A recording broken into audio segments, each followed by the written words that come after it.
उद्या विद्या प्रतिष्ठानच्या मैदानात अजित पवार यांच्या पार्थिवावर अंत्यसंस्कार करण्यात येतील। तिथे आमच्या प्रतिनिधी रुपाली बडवे उपस्थित आहेत। आपण तिकडे जाऊयात। रुपाली, मी आता सकाळी आल्यावर मेकअप करत असताना रात्रीच्या काही बातम्या बघत होते। काल संध्याकाळी तुम्ही ज्या प्रतिक्रिया घेत होता त्या बघत होते।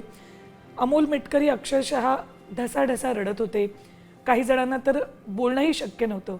बूम पुढे आला की हात जोडून ते तुम्हाला तिथून प्रतिक्रिया देऊ शकत नाही असं सांगत होते। आणि हे सगळं बघत असताना तुमचाही आवाज, तुमचे डोळे पाणावलेले आम्हाला दिसत होते।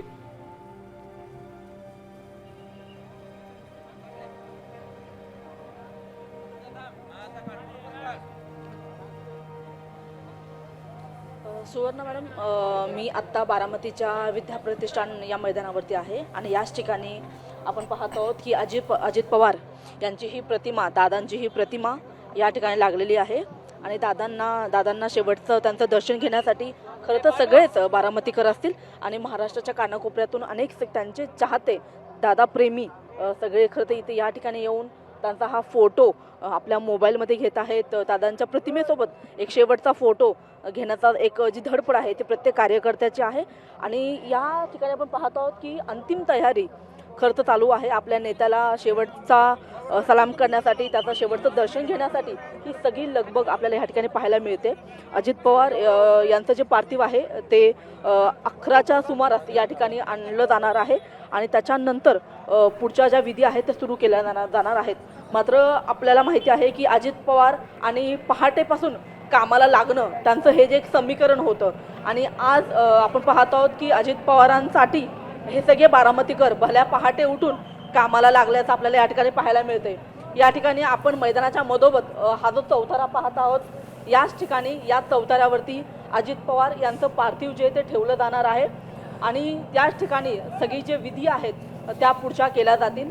या पार्थिवाचं काम जे आहे ते रात्रभर या ठिकाणी करण्यात आलेलं आहे आणि आपण आत्ताही आपण पाहत आहोत की अद्यापही काम जे आहे ते पूर्ण झालेलं नाही आहे आणि या ठिकाणी अनेक जे सगळे कारागीर असतील त्यांच्या माध्यमातून खरं तर हे काम अजूनही सुरू आहे।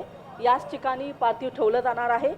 चौथऱ्याच्या चहू बाजूंना खरं तर आपण बघतो की काहीशी फुलांची सजावट जी आहे ती करण्यात आलेली आहे, कारण की या ठिकाणी मुख्य पार्थिव ठेवलं जाणार आहे आणि या संपूर्ण परिसरामध्ये पोलिसांचा एक मोठा बंदोबस्त असणार आहे, कारण की दादांवरती प्रेम करणारे दादांचे कार्यकर्ते मोठ्या संख्येने या ठिकाणी येतील आणि त्याच्यामुळे सुरक्षा व्यवस्था अतिशय कडेकोट असली पाहिजे यासाठी हा सगळा पोलिसांचा बंदोबस्त आहे। सोबतच केंद्रामधील काही महत्त्वाची नेते मंडळी येणार आहेत, त्यांच्यासाठी सुद्धा सुरक्षेच्या दृष्टीने उपाययोजना जे आहेत ते या ठिकाणी पोलीस करताना आपल्याला पाहायला मिळतात। आपण पाहत आहोत की हे टेंट जे आहेत या टेंटमध्ये अजित पवार यांचे कुटुंबीय, त्यांचे स्नेही, काही महत्त्वाचे राजकीय नेते, त्यांची बसण्याची व्यवस्था या ठिकाणी करण्यात आलेली आहे आणि त्याच्यामुळे आपण पाहतो या ठिकाणी सुद्धा आपल्याला पोलिसांचा एक मोठा गराडा पाहायला मिळतो आहे। या सगळ्या परिसरामध्ये नागरिक जे येणार आहेत अंत्यदर्शनासाठी त्यांची एक वेगळी व्यवस्था, एक वेगळी लाईन खर्च केली जाणार आहे। रुपाली, पुन्हा येईन तुमच्याकडे ही सगळी व्यवस्था तुमच्याकडनं जाणून घ्यायची। तुर्तास धन्यवाद।